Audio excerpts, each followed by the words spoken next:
Inside Boxing Daily on the Grueling Truth Sports Network. Inside Boxing Daily is brought to you by the Sheridan Report. Make sure you go check out Bobby Sheridan on Twitter at Sheridan Report or the website, the Sheridan Report. So it all is kind of the same thing. But I'm your co-host, Mike Goodpaster. Right now I want to welcome in my co-host, Jeremiah Preisser. How you doing, Jeremiah?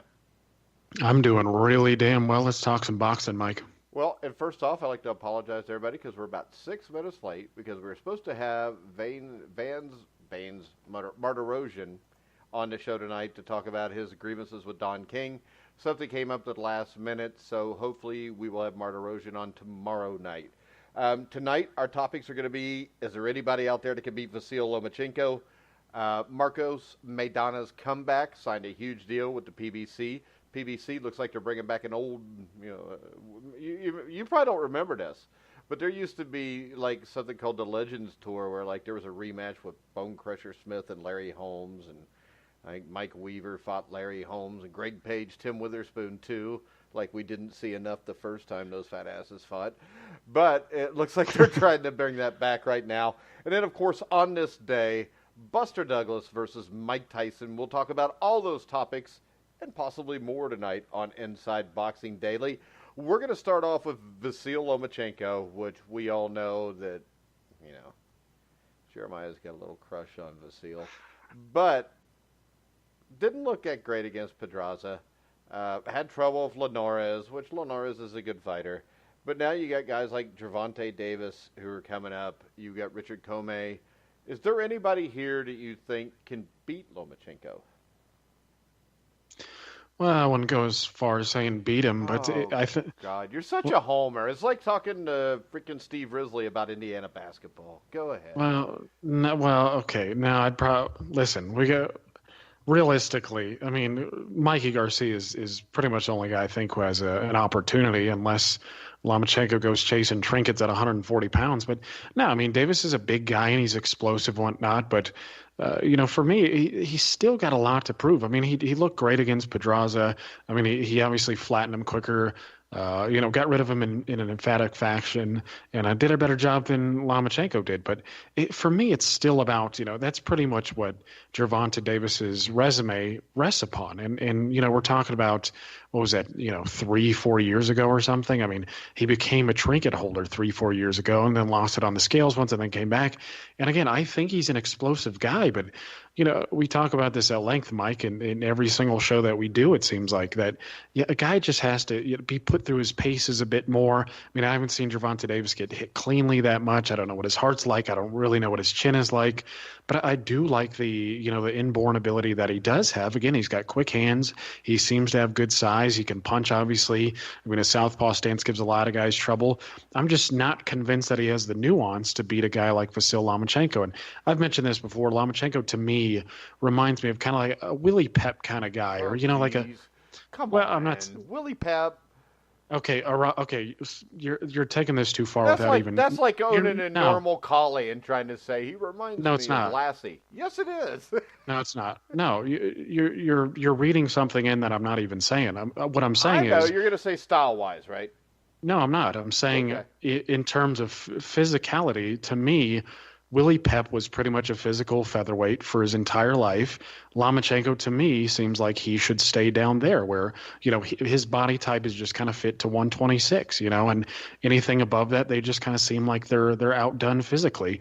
And it kind of seems like the signs are there in a way, right? I mean, with Lomachenko's struggles against bigger, taller guys like Pedraza and Linares, guys who are a bit more fluid in their style, can kind of react quicker than some other guys. But I just don't see it yet. I don't see it in Gervonta Davis, and I don't see it in Commey yet. Commey is a damn good fighter, and I do like his progress under Rozier. But to me, again, I just don't think either one has that sort of nuance to compete with Lomachenko. But, Lomachenko's power isn't as good as it was at 130, 126. So, I mean, there's a chance, but I don't see either one of those guys doing it. Again, I think if anybody can do it, it's Mikey Garcia. Yeah, but I don't think we're going to see Mikey Garcia come down to 135 again, especially if he's successful against Errol Spence. And that doesn't even mean win the fight. But if it's a close competitive fight, there's probably more money to be made up there. But that's yet to be seen. When I look at Gervonta Davis, and this is a kid I didn't like a couple of years, but I think it was John Scully I saw post about this. I don't remember if it was him, but it was somebody posted if it just seemed like Gervonta Davis would be a guy that would wreck his future outside of the ring. I used to think that about him. He seems like he has calmed down. He's in better shape. My only question is this.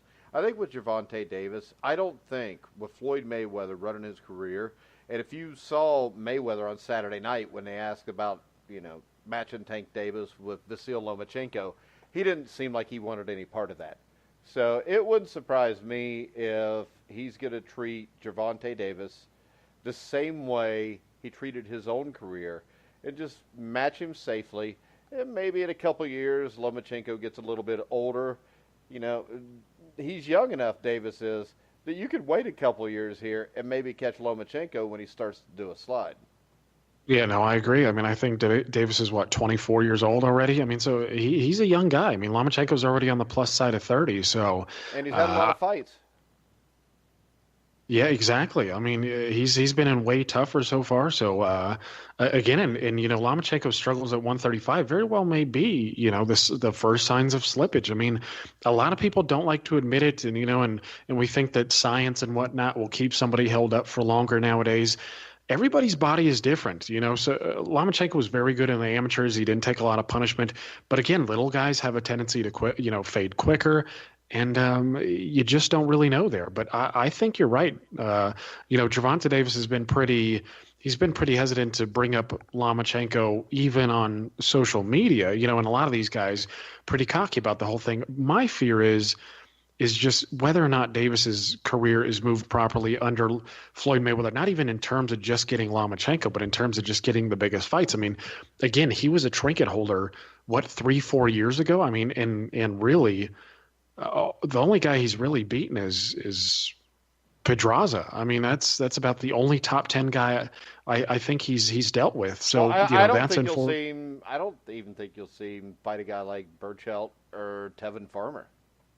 Well, and I think he should. I mean, I know him and Farmer have had some social media beef for a long time, and Farmer's been calling him out for a while. And I'd love to see that because Farmer's a dedicated professional, and he said he just won a Benny Briscoe award in Philly, actually for the Fighter of the Year. So kudos to him first off. But secondly, he's a guy who's just a professional. I mean, he said he's going to fight 5, possibly 6 times a year. But with Mayweather, my thing about it is Mayweather hasn't really shown a tendency to be a good career mover so far. I mean, he's even just put guys on the shelf. Look at Mickey Bay. I mean, remember when he was outboxing John Molina for 11 rounds, and then he gets starched in the last one. But I mean, this was a guy who had talent and who was a player at one time. So I just don't know. I mean, apparently they're going to have a quick turnaround, and he's going to fight in his hometown in April. But yeah, he really should fight Burchelt. I think that's the first fight he should make because that would establish a new lineage. With Machado losing, you'd have the number 1 and number 2 guy fighting, but really he belongs at 135 with the other guys. Well, as you look into this, Mayweather on Saturday night had this to say. This is a quote from Floyd Mayweather Jr. Lomachenko has to fight as many fights as possible extremely quickly because he's very, very old. Tank is probably 10 years or 11 years younger than Lomachenko. Lomachenko will be 40 before you know it. There's no rush, Tank. Your job is to go out there and continue to do what you're doing. You're making the same money Lomachenko is making, and you're doing it easier. He says, I think Lomachenko is a hell of a fighter, and I like Lomachenko, but there's no rush. Yeah, no, that just reeks of that's like a Mayweather-ism. You know what I mean? Mayweather Pacquiao all over again. Yeah, exactly. And nobody should buy into that shit. I mean, this is a sort of thing, and that's a good reason to dislike Mayweather. It's just the way that he maneuvered his career. Doing it with other guys, it's just Davis is not on that caliber. You can move guys in that direction, but Davis is not Mayweather. I mean, this is where a lot of guys mess up is you see a lot of guys who style themselves after Mayweather in some sense or another, but they lack his work ethic or his skill, and I just don't think that's going to happen. Well, I think the sad thing is when you watch Davis, he's not Adrian Broner. I mean, Adrian Broner would have turned Thriller by Michael Jackson. He probably would have came out dressed like one of the dancers. So, and I like it. I saw a lot of people ripping for it, but I think it's a lot better than, as you said, some rapper mumbling as you come out to the ring. Yeah, some asthmatic sounding rapper, you Yeah. know. Come on, man. I mean, no, that to me that was classy. I mean, the choreography was professional. You know, he didn't come out, juking and jiving like Adrian Broner would have done. I mean, Broner just he reeks immaturity. You know, Davis, hopefully, like you pointed out, we hope that he's maturing, starts to see the value in his career and understand that, that's ultimately how he's going to get paid. So I just hope he puts it all on the line there. But yeah, I like the Thriller. I mean, the music is typically better than what other guys come out to, and again, the dancing was just fine to me. All right, now let me ask you this: Premier Boxing Champions, are they desperate here? Yuriorkis Gamboa inks a multi-fight deal with PBC. Then Marcos Maidana does. I mean, what's going on here? Because I don't see where there's much future for either one of these guys. Yeah, it seems like PBC's doing some grave digging there. I know. Yeah, maybe they want Maidana Broner too. Well, hey, what did you call the old people's stuff? The Legends Tour. Yeah, but you can't call it a Legends Tour if Adrian Broner's in it. You could call it the Delusional Tour. There you go. I mean, that's still going to sell. I mean, I don't know exactly what the plan is. I mean, I heard that he's going to get paid pretty well from all of this, and that's fine. I mean, I always liked Marcos Maidana, and PBC has enough. See, the thing about it is, PBC does have enough welterweights to where they can, match him interestingly. You could, if he could boil back down to 147, which I'm not even sure that's possible at this point. He was fat as hell about a year ago when I saw him. Oh my God, man, he was living lavishly. I mean, that Mayweather money did him pretty well. But if he could boil down to 147. I mean, if you pair him against a guy like Victor Ortiz, in a rematch, or, Josecito Lopez again, or, one of these guys, I mean, there are some exciting fights to be made still. I mean, he could bolster some undercards, but he's not going to be a headliner. I mean, to be honest. Really, you got to hear this. I'm looking around at Boxing News. Boxing News 24. This is what a writer for Boxing News 24 wrote. They have a lot of shit writers. Luckily, yeah, they do, and this is one of them. This is what this writer writes. Now, 6 years later, after Maidana retired, the fans would love to see Maidana and Broner mix it up in a rematch on PBC. Broner looked good in his losing effort to Manny Pacquiao last month on January 19th. But Maidana is going to have to be in excellent shape and have his game wired for him to beat a Broner the second time. This will be a tough match for Maidana, but a winnable one for sure. What is this dude smoking? I don't know, man. Is he like being paid by PBC to write that piece? I don't get that. I mean, you would almost have to be paid by PBC to write that piece. I mean, this is absolutely stupid. I mean, and the thing is this. When you look at Boxing News 24, I can't find the name of the writer anywhere. Yeah, well, maybe it is somebody from PBC writing that piece. I mean, you want credentials, you gotta write this. Yeah, exactly. I mean, but Broner, Maidana too. I don't know. I think they're trying to set up Maidana Pacquiao because that's fairly safe for Manny. Well, I sure as hell hope not. I mean, but again, this is all kind of if Marcos Maidana can even make 147 again. I mean, I think what I read was the initial plan was to fight at 154 pounds.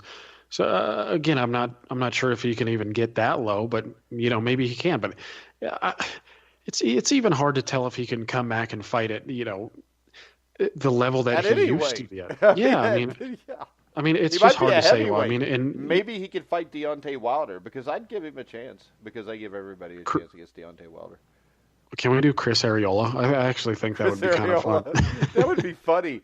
And just let him stay blown up. That would be awesome. Yeah. And Aragon Garcia wrote the article about Marcos Maidana, talking about how impressive Adrian Broner was at his last fight. Oh, is that like Robert Garcia's brother, cousin, or something? I mean, I don't know. Because Robert Garcia. Yeah, because Robert trains him, whenever he's active. So I don't know, man. I don't know what they're trying to do with Marcos Maidana or Gamboa. I mean, Gamboa is actually a really good talent, and he's one of those guys who ruined his career too with inactivity and using PEDs and stuff. But Maidana, I don't know. I don't know where you go with that. Again, if he can boil down to 147, there's some options for him. 154, I don't really know. All right. Also, if you want, this is about to get dumber. Actually, you could do a casual Monday just on the boxing news today, because the other thing that stands out is this. All right, and this is just amazing. But Gervonta Davis is going to fight in May after a potential April exhibition in Japan against kickboxer Tenshin Nasukawa, Hold on, according is to it? his promoter. I think it might be the same dude that Floyd beat and got the $9 million. Well, yeah. I mean, I think that guy is actually a 122 pounder in whatever league he fights in. So I don't know what the hell's going on there. I've actually heard, and I'd have to look into this a little bit more, but before that fight was made, I heard that the guy who put the Mayweather Tenshin exhibition together had like shady ties. I don't know if he was part of the Japanese mafia, the Yakuza or something, or, what exactly was going on. But yeah, I heard there was some shady business going on behind the scenes there. So again, I'd like to look at it. But again, yeah, Mayweather himself is no, stranger to controversy or anything. And I wouldn't be surprised if he was rubbing elbows with that sort. But we just need to stay away from that sort of stuff. I mean, the business school of Mayweather is not the route that this sport needs to go. I mean, we've talked time and time again. This sport's got to refine itself. I mean, this shit's just gone on too long. The WBA and WBC and all their nonsense. And it's nice to see everybody start to, well, at least some people start to call them out. But these exhibitions and whatnot, come on, man, just get to the real fight. I mean, the best fight, and it all seems simple from a fan's perspective, is when you put the best against the best, generally you generate the most revenue. And especially when you have somebody like Gervonta Davis, who actually has an exciting style. Again, you put him against a guy like Machado, or I mean, not Machado, but Burchelt. That's big money, right? That's a big fight. Again, that's a new championship line. I mean, there's something there. Don't milk him in these small fights like this, and be content with these smaller paydays. Come on, man. Just get to the meat and potatoes of the meal. Yeah, but it doesn't look like that's going to happen. So, No, it's nonsense. and Adrian Broner is going to fight in June against somebody, so that's pretty exciting. No, not really. I mean, Broner, he's collected one too many paydays, in my opinion and the opinion of others. And I mean, really, it seems like he's just selling a lot of tickets because so many people like seeing him get his ass kicked. All right, oh geez. Um, this is another report I read. The best option for Broner to fight in June would obviously be Marcos Maidana. Is that from Aragon Garcia? No, this is from another dipshit there, and some of the writers there are good, so I'm not ripping the website because I go look at it all the time. But there's some of these guys that are just shills, and I would think that Marcus Maidana probably can't even get down to that weight, and he probably wants a tune-up fight first. But maybe PBC paid him because they figured, hey, Broder can beat this guy, and then we can act like he was something. Well, yeah, maybe they're going to try to get a third fight out of that. They just boil him down. Yeah, boil him down, and then have Broner beat him, and then they go for a third fight, and we can all enjoy the that. third fight's a draw, so there's a fourth fight. Well, yeah, I mean, it's like, what do you do with Broner at this point? I mean, nobody really wants to see him against the best guys because he continuously falters. I mean, for a guy who can falsely claim to a 4 division title holder. Well, he's a title holder, but a champion. This shit's just gone on, too far. I mean, come on. I don't want to see him against anybody but a fringe contender. I mean, it would seem. I mean, him and Al must be real damn close, with him getting all these paydays. But it would seem as if he should probably work himself into contention before he gets these big fights. But I guess he sells enough tickets to warrant these sort of matches. And I don't know. I mean, if Danny Garcia needs a stay busy fight or something, I guess I could deal with something like that. Like if Danny Garcia had fought a tough fight against Sean Porter, then he needed a stay busy fight and fought Broner, and then went back into a big fight. I could deal with that, I suppose. But just me and my personal feelings towards Broner, I don't want to see him collect another payday in boxing again. No, he doesn't deserve it. I mean, This should be it for him because I don't think anybody's going to be too excited to pay for him again anyways.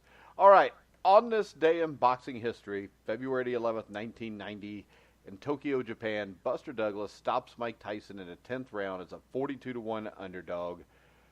Is that the biggest upset in sports history, Jeremiah? Oh man, to be honest with you, you would probably know much better than me. I mean, in boxing history, yes. I mean, as far as I can think of right now, I think it is. I mean, people were so utterly convinced that Tyson was unbeatable, and he's ferocious and scary and all this shit. And yeah, I mean, what was it? One place took the odds. Everybody else was so convinced that it wasn't even going to be Vaccaro. I know Bobby Sheridan from the Sheridan Report. We were on today on Survive in Advance, and he brought this fight up. And it was Sonny Vaccaro is the only one that took bets on it in Vegas. He's the one that set the line. The line opened at 40-1 and actually was bet up to 42-1. And I guess there was a gentleman who bet like $4 or $5 million on the fight on Tyson, trying to get the little score on the 42-1 odds, and ended up losing his ass. If anybody knows that guy, we'd love to have him on the show. Yeah, bring that guy on. But was there anybody I've yet to hear, in the history of this fight being talked about? Is there anybody who bet on Douglas? I mean, did anybody hey, I'll just throw a few bucks on this because the odds are so big? I don't know. I mean, I would assume somebody maybe is, his dad, maybe. I don't know. Maybe Buster did. But the thing that stood out to me was this. I mean, all these people that say, well, Mike Tyson was great in his prime and Buster Douglas was not in his prime. The fight right before that, he knocked out Carl the Truth Williams in 93 seconds. And I know I was one of these people that actually thought Carl the Truth Williams and the way he fought could give him trouble. The problem was the Truth couldn't really take a punch that well, but that fight was stopped inordinately fast, and it shouldn't have been. And when you look back at that, though, there's nothing telling you that something like this was about to happen. Tyson ran through everybody. This was viewed as one of the most dominant heavyweights ever. And people were talking about a possible Holyfield fight, which I think may have happened in October of 91, or October of 90, if it wasn't for this upset. But when you look at it, Buster Douglas was a solid fighter. His previous title fight was against Tony Tucker, who he lost to.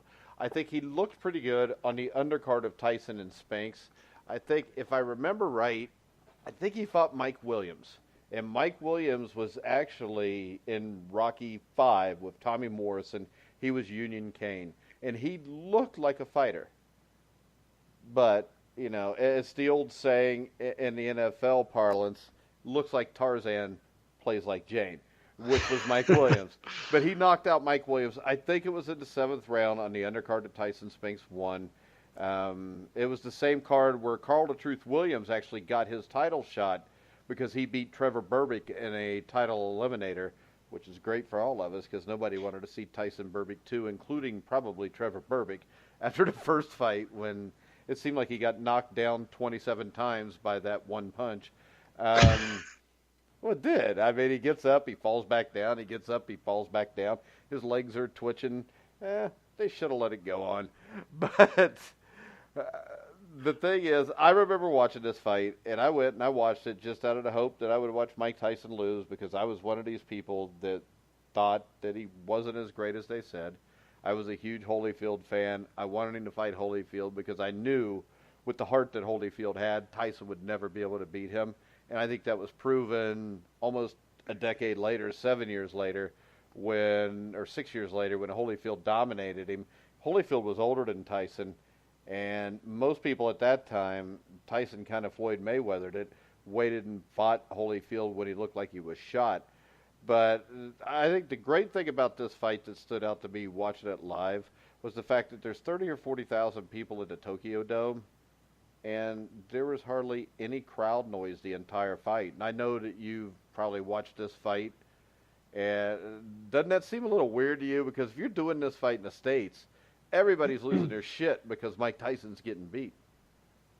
Yeah, and I've heard, I can't confirm, but I've heard that attributed to Japanese fans, like they're generally very quiet and they just applause, That's what I've heard. But I want to go real quickly back to Carl the Truth Williams, and I could see why you would think that he would give him a tough style. I mean, if you look at Carl the Truth Williams' fight against who was it, Larry Holmes? I mean, the guy had what, an 85-inch reach? Yeah, and that first Holmes fight was a close fight. That's an old Holmes, but that fight also, just in case you didn't know, since you're a lot younger than me, that was the last live televised heavyweight title fight. It was in 1985, and the only heavyweight title fight shown after that is in 1986 or 87. I think it was 87.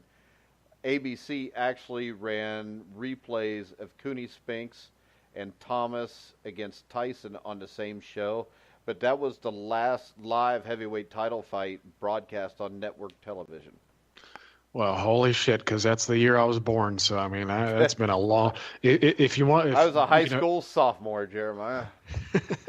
Well, if the listeners out there want to, they want to take notes and see what's wrong with boxing, that's part of it. It's not on free TV, but... Yeah, the undercard was Marvis Frazier against James Quick Tillis. And I don't know if you've ever watched the fight or not, but I taped the entire card, and the funniest thing was, I think Bundini Brown was in James Quick Tillis's corner, just screaming like a complete freaking idiot the entire fight. But it's kind of beside the point. But yeah, no, if I'm not mistaken, the Carl the Truth Williams was nip and tuck with Larry Holmes, and I think he was out jabbing him. Like I thought that's. Oh yeah, he was.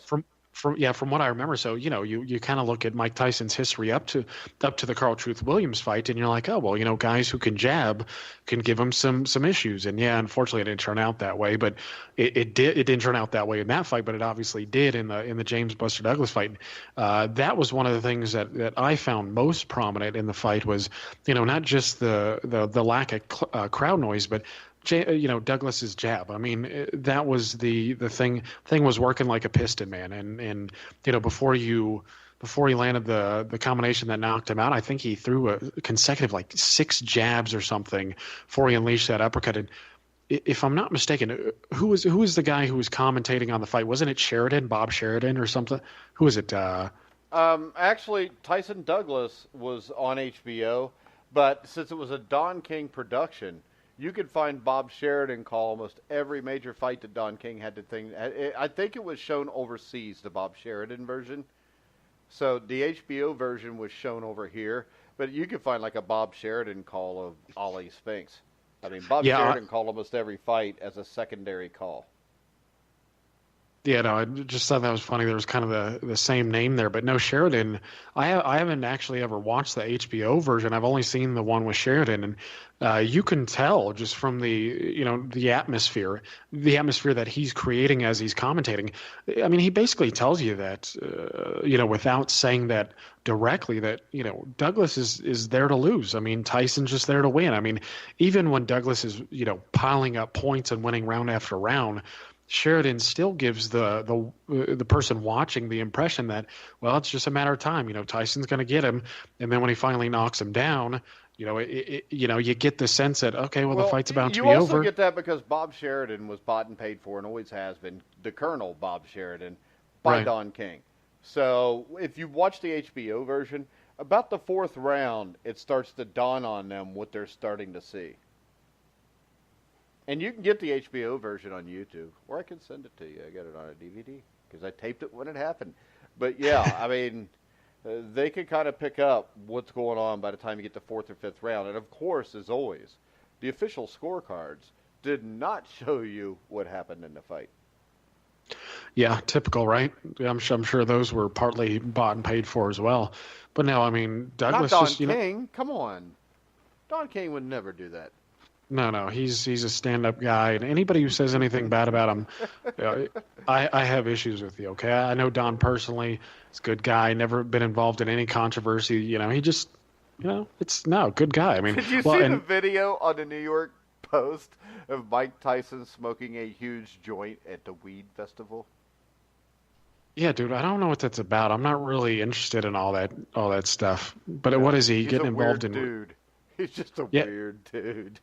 Yeah, he is. Well, and he seems like he's reformed himself and whatnot, and I don't know what the hell he's doing. But to be honest with you, he must be having a lot of people propping him up and I mean, you saw that after his career, right? I mean, they put him in, was it The Hangover 1 and I think The Hangover 2, and they gave him a Broadway show, which I thought I heard was pretty good. Actually, I But yeah, watched it. I think it was on HBO. It was HBO or Showtime, but it was pretty good. yeah, I haven't seen it. Well, and they put him in that martial arts flick too with I think Donnie Yen. I can't remember. I can't remember exactly what it was, but there's a lot of film going around where he's throwing a combination while there's just a number of onlookers, actors and whatnot. But yeah, he is a weird damn dude. But yeah, I mean, you kind of saw that during his career. I mean, he's like converting to Islam in jail and biting people's ears off, biting their nipples, talking about eating children, and it was always just kind of fucked up. But seeing as his background, I guess there's Hey, but something. that is why like 30% of society believes he could have beat Muhammad Ali, and he's a top 5 all-time heavyweight. Yep. Well, Because he hell, I acts don't like know how many generally times an I've seen. asshole. Yeah, dude, I don't know how many times I've seen on, in boxing groups that mythical matchup, right? Oh, Mike Tyson versus Muhammad Ali, and you always got the diehards who are like, oh, Ali, if Customato had stayed alive. Listen, Tyson, Customato, say what you will of him as a trainer, whether you like him or whether you dislike him. Customato was an old guy, and he wasn't going to keep the wheels on that wagon together forever. It just wasn't that way. I mean, Tyson was just mentally fragile. He didn't have it. Yeah, but you know Cuss what? couldn't. When you get him at 13 years old, if you don't let him do whatever the hell he wants all the time, maybe you could have fixed something. Yeah, maybe. I mean, right? I mean, you gotta. Yeah, you got to try to get them when they're young, I suppose. But it's just, some people just don't have it mentally, and I think Mike was that kind of guy. But I don't know. It gets a little tiresome listening to the excuses. We talked about, Duran and Leonard too. Where a lot of people are like, oh, he didn't train and he got fat and he was snorting, coke off hookers' asses and doing loads of stuff. Listen, man.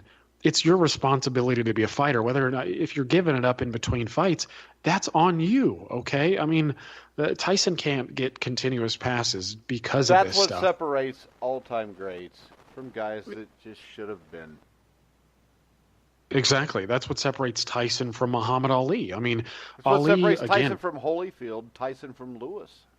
Exactly, man. I mean, you look at Ali, and there's a famous quote of him, that's been passed around for years now, where he's like, "Hey, I hated every minute of training, but I understand that that's what you have to do to win the fights, and that's why he overcame in his biggest fights, and that's why Tyson lost his biggest fights, and that's the way it was, to me, and I think to you, that's the way it was always going to be. Tyson just did not have it."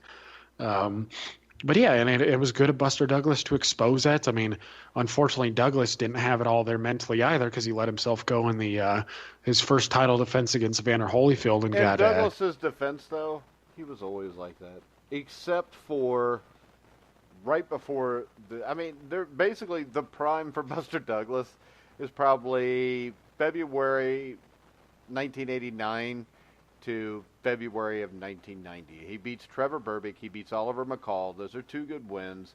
Berbick was old, but McCall was a good fighter. That was a solid win. He beats Tyson, and then basically he ate himself into oblivion. But the thing about Buster Douglas is this. I think he's all right with that. I mean, because that one moment in time trumps almost anything anybody else has put gloves on has ever accomplished. Yeah, no, I think you're absolutely right because it seems like the boxing world knows, that Douglas just kind of let himself go. And I mean, you watch the Legendary Nights on this, and he seems kind of frank with it. Like, hey, that's what happened. But we're always going to give him a pass, right, because of what he accomplished that night. And it didn't really matter. I mean, the expectations were not like they were with Mike Tyson. I mean, a guy who was, like you said, running through just about everybody, and he was. His combination of speed and power and head movement. I mean, it's a rare. What? I didn't say anything. Oh, okay. Yeah, no, it's a You it's a let me rarity. I clear mean, my he's throat. certain. And the other thing is yeah, this. no, but I mean, Buster Douglas, after he beats Tyson, became an absolute superstar. You remember the old WWE Saturday Night's Main Event? I mean, he's on refereeing a heavyweight title fight between Hulk Hogan and somebody, getting in fights, and I mean, it was just for somebody that had that much ability, but always had the problem of keeping himself on task. Beating Mike Tyson pretty much was the end of his career because he was never going to recover from that mentally because, damn, he beat Mike Tyson. What else are you going to do? And Right. a lot of people thought that he was going to beat Evander Holyfield. But Holyfield hit him with one shot in the third round, and everybody realized that was a crazy idea. Yeah, well, he led with that uppercut, which I thought was kind of sloppy, but it's another excuse that they bring up for the Tyson people is the counts. Have you heard this one that the count I don't even want to hear the count shit because that is stupid. You're supposed to get up before the referee says 10. I don't care if the referee takes a minute and a half to count to 10 or if he takes 8 seconds to count to 10. It's just you got to be up before he says 10, and when you watch the fight, if that referee would have been counting the way Mike Tyson's people wanted, Buster Douglas still would have got up. His head was clear by 6 or 7 anyway. Right. Yeah. Exactly. Well, and there's actually a really good YouTube video, which is split screen. I mean, it counts. It shows the referee's count from as soon as each guy touched the canvas to the other one, and that was the difference. Is Douglas was clearly, he had his wits about him, and Tyson was clearly messed up and chewing on his he had wait his. a second. If I remember right, didn't Douglas even punch the canvas because he got knocked down? Out of disgust. Yeah. I'm pretty sure I remember that. Yeah, I think he hit it with his right hand. He kind of rolled over and hit it, and then he got up. Yeah, but there was a big difference. Say what you want of the count. I mean, Tyson was in a bad way and was clearly in no shape to continue. That's why the ref hugged him. You could see he was out of it, right? I mean, the dude was concussed still. It looked. I mean, yeah, there's obviously a clear difference there, and and then afterwards, right? I mentioned this in my article, bashing all the alphabet soup organizations where, Don King tried to have the decision overturned and, he's trying to get Maurice Suleiman to play along and, get him to keep the WBC trinket. And, you watch Legendary Nights, that's why I included it in my article. It seemed like for a time that they might actually get away with it, that you might have that sort of highway robbery thing where, and it's, and that's what we were going to have Vanes Martirosyan on to talk about, and I'm not sure if he's aware of this sort of relationship and how far it's dated back. But Don King and the Suleimans have been rubbing elbows for many years now. Yeah, well, hopefully we'll have Vanes on. But the story that always stuck with me with Don King, and I've interviewed a lot of guys that fought for King and stuff, but there was a story, I can't remember which one told it to me, but Don King used to go into underprivileged kids' houses that were really good amateur fighters, and he would throw $50,000 in the middle of the table. And he would look at the kids' parents and say, you got 2 minutes to decide to sign with me. He'd put the contract out. You either take the money or I just leave. You can't get a bigger scumbag than somebody that goes into somebody that ain't got nothing, throws 50 grand down, puts the contract there, and basically you got to sign it without reading it and sign your kid's life away. Well, yeah, exactly. I mean, and we know that a lot of these kids who, he was probably baiting that money with, they wouldn't have any sort of comprehension anyways. I mean, right? I mean, they couldn't pick it up and read the deal. I mean, the way some of these documents are worded and whatnot, they probably couldn't understand it, So, yeah, it's pretty messed up of Don King. But well, it's like Don King. I remember a quote from him. I think it was in Sports Illustrated in the mid-late 70s, that he said he can get any poor black boxer to take $100,000 in cash and turn down a $2 million check because they've never seen that much cash before. Good old Don. Good old Don. Yeah, makes Bob Aaron look good sometimes. All right. Yeah. So, anything else you want to wrap it up with? You want to tell everybody where they can like us, where they can comment? Yeah, absolutely. I mean, just if you have a preferred podcast platform, Spotify, Spreaker, iTunes, Stitcher, TuneIn, iHeart, wherever it may be, you can find us. And again, give us a like, give us a thumbs up, whatever it is on that platform, a review if you can, that would be much appreciated. And again, don't be shy about giving us feedback here. We're always trying to improve. And one of the improvements that we are going to make is is we're going to have more guests on. We had Responti on, and we had a fantastic conversation with him. We plan on having Marty Rosian on tonight, so hopefully we'll have him tomorrow night. And we'll just try to get experts in particular fields on what we're talking about to bring you the best insight possible. So, again, tune in. All right, and I'm going to try to get Thomas Triber sometime this week, too. I'm going to see what his schedule is. All right, guys, we're going to wrap it up. I want to remind everybody that it's not up yet, but it will be up tomorrow morning. That is my interview with the first cruiserweight champion in IBF and WBC history, Marvin Camel. Make sure you check that out. Great interview today. Really a great guy. Went about an hour, but he had a lot of great stories. And I know for young guys like Jeremiah, you need to go watch him and Parlov and him and De Leon. You can see them both on YouTube. Camel was one of the most underrated fighters of the 70s and 80s. Actually split 2 close fights with Matthew Saad Muhammad, so right there you know he's tough as hell. But it was an absolute pleasure to interview him, and make sure you check out our Boxing Legends show. And if you just go type in Boxing Legends or go to our boxing page, you'll find interviews that I did with John Raspani, with George Foreman, Larry Holmes, Mike McCallum, who me and Jeremiah, I think, interviewed, Mark Breland, Chuck Wepner. I mean, just a little bit of everybody. So make sure you check us out there. Also, we will be back tomorrow at 11 o'clock Eastern Time on Inside Boxing Daily. Make sure you come back and check us out. So for Jeremiah Preisser, I'm Mike Goodpaster. You've been listening to The Grueling Truth, where the legends speak.